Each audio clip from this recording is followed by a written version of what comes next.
Yo, what's up, everybody? It's your boy Slim, aka Mr. Different, back with another video. Been a good minute. Hope you guys had a great weekend, Super Bowl, all that. I didn't watch it, of course, so y'all guys can let me know in the comments below who won. All that. I don't keep up with sports and none of that stuff. That's just not me.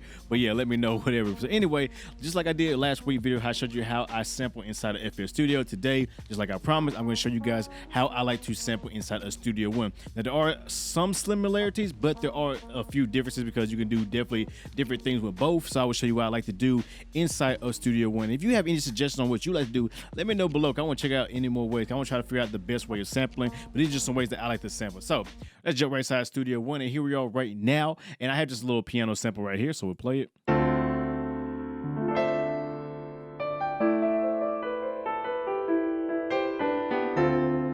As you see, it sounds pretty good, nice classical type stuff.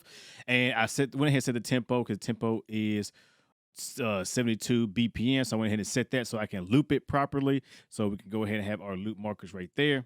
So it will loop properly. Now, like I said, just like in FL Studio, it's the same thing as when I like to do just a basic type of sampling. If I'm doing like some sample trap or anything like that, I'll just throw the sample right up in here and then I'll manipulate it this way. So one thing I like about Studio One is that you can time stretch it pretty easily. All you gotta do is if you hold the control button or the alt button and go to the edge of the actual like edge of the clip or whatever, you can actually either like time stretch, so you can either make it, you know, slower or faster depending on what you're doing. So we'll just bring that, make it a little quicker. So now we have, you can make it faster, or of course you can make it slower, you know, depending on what you're doing. And that's if you want to do that kind of thing. So that's a pretty good way to do some quick time stretching. Of course, one thing I like about Studio One is that you can just right click, you know, change your transpose. You can bring it down a couple octaves. So play.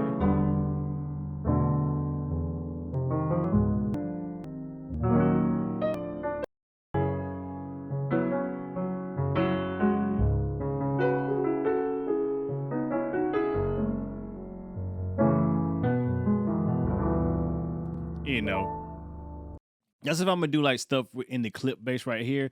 That's how I'm gonna sample it because it's easy just to sample it that way. You just throw it up in there, time stretch it, pitch it, process it. Of course, you know, I can add some process to it. I can duplicate it, all that good stuff, blah, blah, blah. And that's just a quick and easy, dirty way. I said, I could use Serato sample, but you already seen it in the FL Studio video. But another way I like to sample right now is actually using my Atom in conjunction with Impact to kind of, you know, do some kind of, I guess, boom bap, lo-fi type of stuff, that type of sample-based production. So you can do it that way. So the way I like to do that is first I'll just grab an instance of, where is it?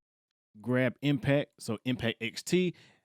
So it should work. I don't know if it's gonna work with the older version of Impact, but I know XT definitely has a lot of improvements that make it easy to do that. So what we're gonna do, we're gonna drag this sample into here, but we wanna chop it up so it can fit in all the pads. So the best way to do that, and I wanna give a big shout out to Craft Master Productions. I've seen this on one of his videos and it just kind of opened my eyes to the possibilities. So gotta give him a big shout out for what he did.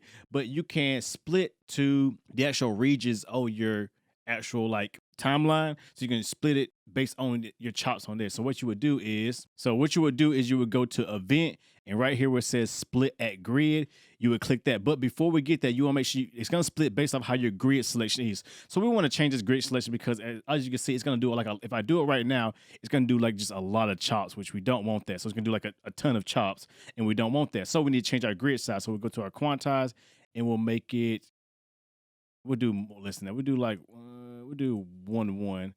See how that chops. So we'll change the 1-1 first, and then we'll go to split or recent or control U. 1, 2, 3, 4, 5, 6, 7, 8. So it gives 8 chops right there. So get 8 chops. If you need more, like I said, you can just go here, go to half, and then do it again. And then it'll give you, that's 16. It should be. Yeah, so get 16 chops right there. If you want to do it that way. I don't think I need that many chops. So I'll just do like 1-1. And now since I got my chops ready to go, if I if I highlight all of them, grab them, and when you go to Impact, if you hold, if you hold shift, and it's gonna see it says spread across multiple pads. Let go, and there you go. Now you have that. Now the bad thing about it is that you hear that overlap. So what you need to do is click the first pad, click the first pad, hold shift, click the last pad, and then go to choke and set the 1. Now, what it'll do, every time you play a new pad, it's gonna choke it. So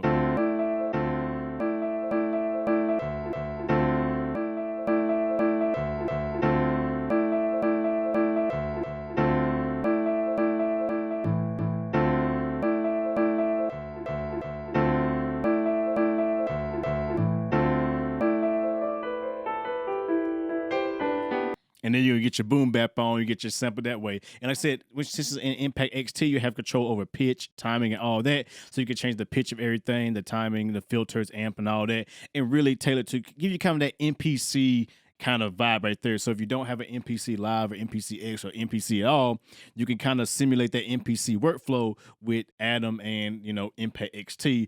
And it's great. And like I said, because it's, you know, non-destructive, you can actually go back, re-chop it, loop it, reverse it, put some reverse chops. So I can go in here and then record, highlight all of them, go to reverse audio, and then drag these chops up to the top.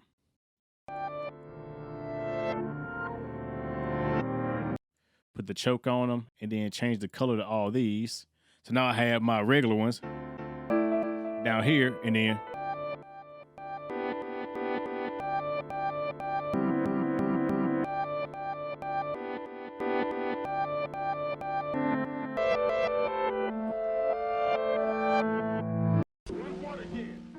sorry about that. I had to get up and answer the phone. But anyway, yeah, there you go. Now you got that kind of MPC kind of vibe to it. You can do a lot of stuff. You can add drums in here, change it up, you know, and that's how I like to sample inside of Studio One. That either just throwing it right in a pattern, of course, you just throw out a sample, or just make my own chops right here and then boom, throw it to my Atom and then start smacking away at Impact, and it gives more, you know, gives that nice vibe. So there's many ways you can do it. I'm pretty sure there's other ways to sample, but I feel like these 3 ways are or these 2 ways I showed you, but the 3rd way is to throw out sample, are probably the most easiest ways to sample inside of Studio One. If there are any other ways, I'd like to know what you guys do for sampling, because hey, I'm always up for experimentation and doing other things and trying out new stuff. So yes, I do just say once again, I want to shout out to Craftman Production. You know, makes great tutorials. Follow him. I'll put a link in the description below. Yeah, for that dope tip right there with the whole sample and using Impact XT. Like I say, that's, yeah, it makes the workflow and sampling just a whole lot easier and a lot of fun. So, like always, with that being said, y'all know who it is, your boy Slim, aka Mr. Different. If you got any comments or any questions or anything pertaining to videos, you want to see me do certain things, please leave it in the description below. The more you guys leave me comments, the more I can make these videos for you guys, because I don't really know what to make unless you guys tell me, and that's how I want to do it. I want to make this more of a user experience. So with that being said, y'all know what it is. Mr. Not motivated by the money, but the like, comment, subscribe, and views. Like always, hope you guys enjoy like this. And always, in all videos, thumb it up if you like it, thumb down if you didn't, leave a comment, follow, subscribe, everything. And I'll catch you guys in the next video. Have a good one, everybody.